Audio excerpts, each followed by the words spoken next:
What's up, YouTube? Thought I'd do a final tightening vid here on the Monkey's Fist. This green one is, I'm so sorry, not showing up very well.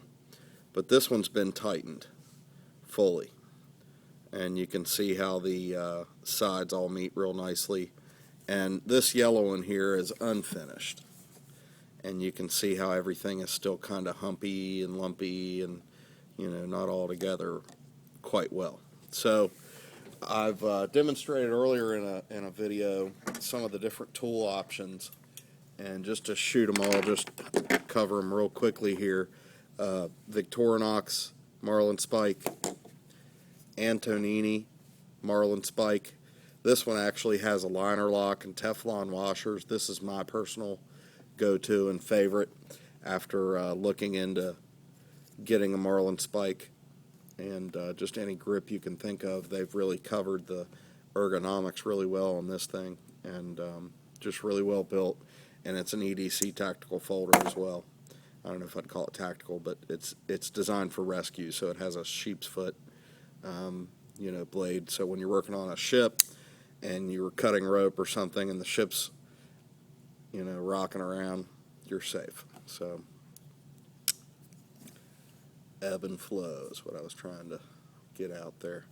But got to trying to think about other things, and you can use any kind of pin that might have a nice taper to it. And then I carved this nice little wood one, which functions pretty well. And I'll just demonstrate that. But so with your Monkey's Fist, you're going to, at this point you've mastered it. If you haven't seen my previous videos and you want to learn how to make a Monkey's Fist, please reference those. Two-part series on how to make yourself get to this point. So when you are to this point, just show you the wood real quick here.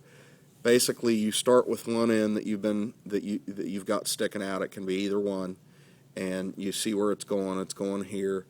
And again, if you've already done the Monkey's Fist, you know what I'm talking about. And if you haven't, I'm sorry. Please go check those out. But so if I start pulling on that one, I could pull all the slack through I wanted to. So I don't want to do that. I want to go to the one that it's coming off of. So I'm going to go to this one. And as you can see there, the wood gets right in, and then the taper helps you get more slack than maybe you could pull, or it gives you enough to get a nice finger grip there and pull yourself.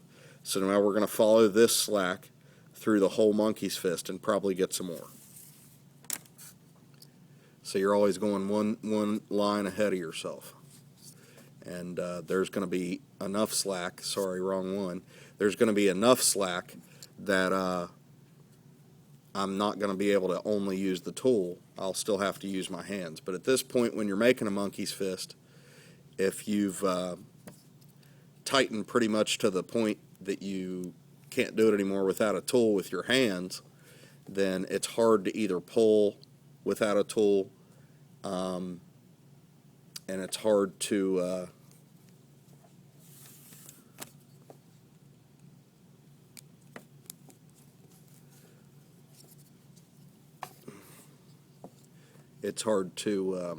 get it to the level of tightness that you might be wanting to go for, to have it all nice and uniform. And if you are going to be playing around and hitting stuff with it and smashing cans, and you want that as tight as you can be.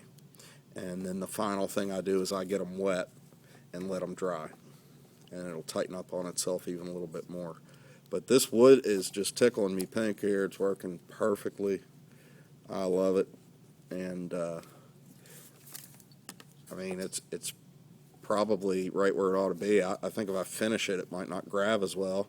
And I think if I sand it, it might be different. I thought when I made it, I would probably need to sand it, but it's not looking that way to me. And this is one where you can get turned around. This one does not go and then come out on the other end. It goes and comes straight underneath and comes here. And if you ever get turned around, don't worry about it. Your slack will come out one end or the other. If you came out the first end you were working, just do it again. And with these side ones, you basically don't want to pull that one too hard. If you pull the side ones too hard, it'll deform the ones that it's grabbing. So you kind of hold it flat, and then you want to just pull until the slack is gone, just like that. And even when you're doing your final tightening, you don't want to do too much.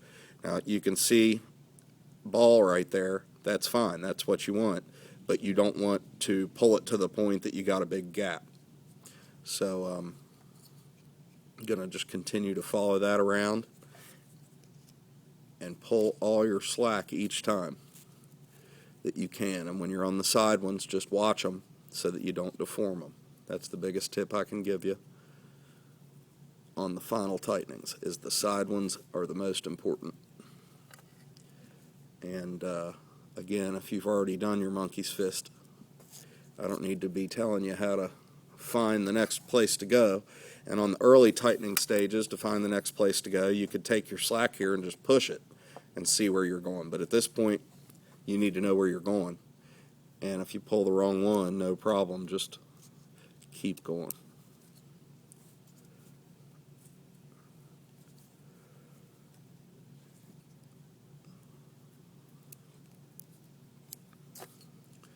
Yeah, the wood's definitely not quite as good as the metal now that I'm getting to the point where some things are getting tighter.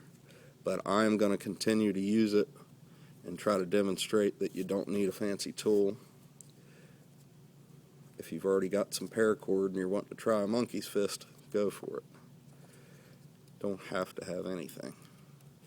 If you didn't see my first video again, please check it out. The jig that I use, the only thing that I use, is a clothespin line. So it's my opinion that you don't need anything crazy fancy to use.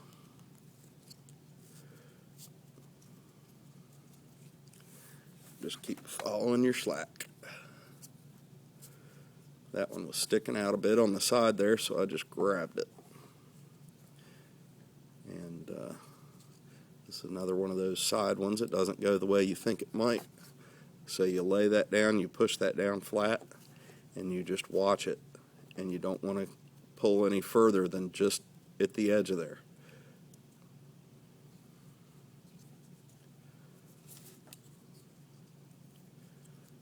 And thank you to all my viewers overseas. I appreciate you guys watching. And each and every viewer counts, and each and every person doing paracord based on something I taught them really makes it all worth it. I've been watching YouTube videos for a long time before I started making them, and I still absolutely do, and I love getting new ideas on do-it-yourself stuff and what to do. And of course, I just did the wrong one there. You can see that. So when you do the wrong one, just follow it back to where it was and then get it right. And this is one of those side ones. So we're going to kind of go in there, just get a little slack, and then we can pull it through.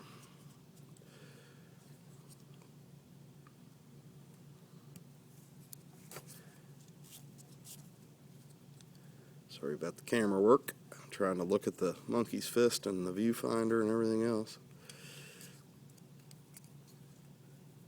Nope. See, if you get the wrong one, just go right next to it. It's one or the other. The middle ones, you know, as tight as you can basically. The side ones are the ones you want to worry about with the deformation, but the middle ones, you can really get them at just as tight as you want.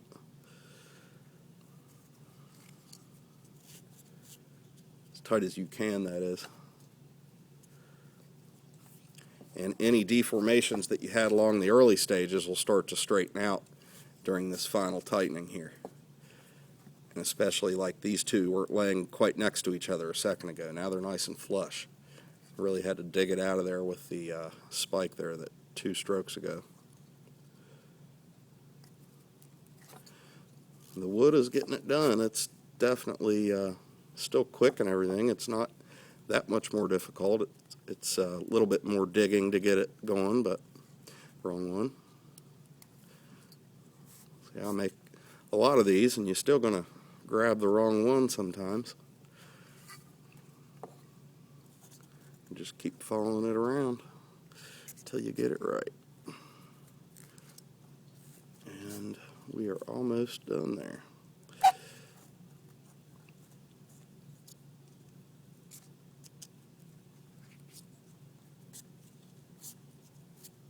And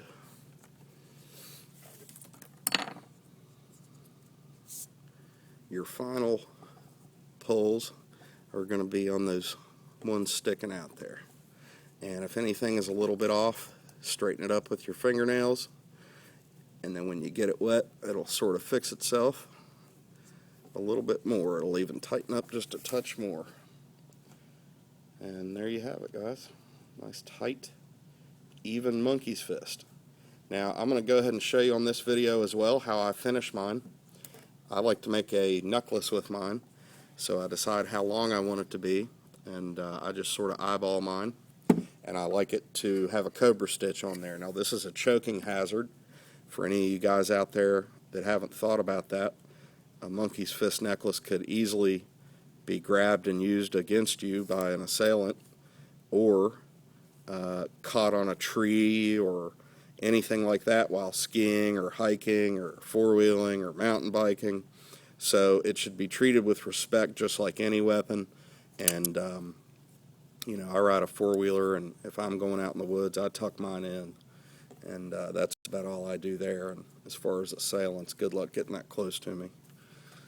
But don't really carry it as a weapon, although it is a backup weapon. So this is something that you can have and know that it's on you, and God forbid somebody